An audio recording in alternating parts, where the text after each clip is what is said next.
Assalamualaikum warahmatullahi wabarakatuh. Waalaikumsalam warahmatullahi wabarakatuh. Kami dari kelompok 5 akan mempresentasikan makalah yang berjudul Fakta dan Kebenaran Ilmiah. Dan saya selaku moderator akan memimpin jalannya presentasi pada siang hari ini.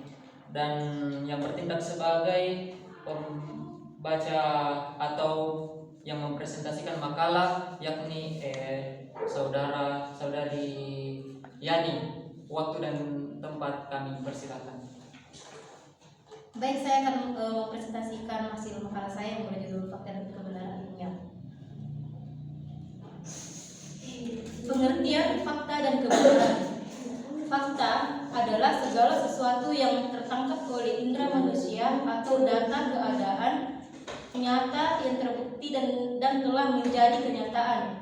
Menurut Kamus Besar Bahasa Indonesia, fakta adalah suatu hal yang benar-benar ada dan terjadi. Sedangkan kebenaran persesuaian antara pengetahuan dan objek bisa juga diartikan suatu pendapat atau perbuatan seseorang yang sesuai dengan atau tidak ditolak oleh orang lain. 2. Teori-teori kebenaran. 1. Terdapat 3 teori kebenaran dalam epistemologi, yaitu teori kebenaran koherensi, teori kebenaran korespondensi, teori kebenaran pragmatik. 2. Berbagai teori kebenaran yang tumbuh dan berkembang dalam tradisi filsafat.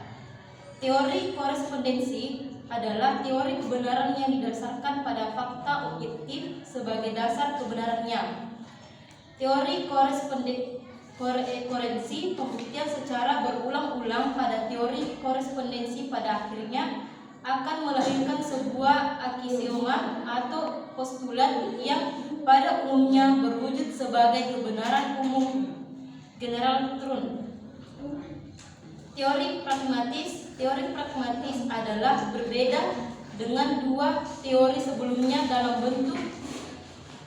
menentukan dasar kebenaran, jika pada korespondensi dasar sebenarnya adalah fakta objektif, dan pada teori koherensi adalah konsistensi logis, maka teori pragmatis meletakkan dasar kebenarannya pada manfaat praktis dalam memecahkan persoalan kehidupan. Teori performatif, teori kebenaran performatif muncul dari konsepsi J.L. Austin yang membedakan antara ujaran konstansi atau ujaran performatif. Menurut tokoh filsafat Antagonika, bahasa dari Inggris ini, pengujian kebenaran evaluable secara faktual seperti yang dapat ditetapkan dalam teori korespondensi hanya bisa konstantif dalam ujaran itu, sehingga ia memiliki konsekuensi untuk membuktikan kebenarannya. Teori konsensus. Teori kebenaran konsensus yaitu proses penilaian kebenaran hanya karena orang-orang menyetujuinya. 3. Sifat kebenaran ilmiah.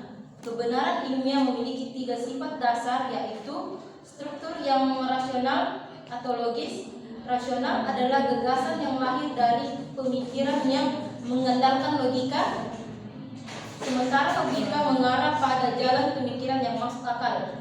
2. Empiris. Empiris diartikan sebagai pengalaman yang didapatkan dari melakukan percobaan. Selain itu, percobaan empiris juga bisa didapatkan dari penemuan dan pengamatan yang dilakukan seseorang dapat diterapkan pragmatis, bersifat praktis dan berguna bagi umum.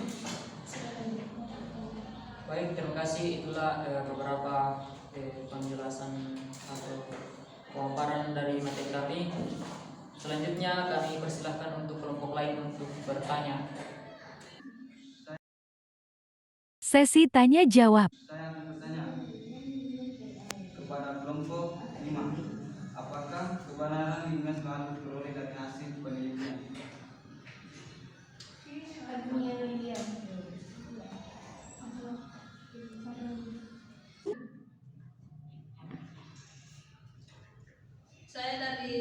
Kelompok 3 ingin bertanya kepada kelompok 5. Apa saja kebenaran ilmiah? Baiklah, saya akan menjawab pertanyaan dari kelompok 6. Apakah kebenaran ilmiah selalu diperoleh hasil dari penelitian? Kebenaran ilmiah muncul dari hasil penelitian ilmiah. Artinya, suatu kebenaran tidak mungkin muncul tanpa adanya tahapan-tahapan yang harus dilalui untuk memperoleh pengetahuan ilmiah. Sudah. Baiklah, saya akan menjawab pertanyaan dari kelompok 3. Apa saja kebenaran ilmiah? Kebenaran ilmiah yang ditandai oleh terpenuhinya syarat-syarat ilmiah, terutama menyangkut adanya teori yang menunjang serta sesuai dengan bukti. Ya, demikianlah presentasi kami pada siang hari ini. Kurang lebihnya mohon dimaafkan. Kami akhiri dengan ucapan wabillahi taufiq wal hidayah. Wassalamualaikum warahmatullahi wabarakatuh.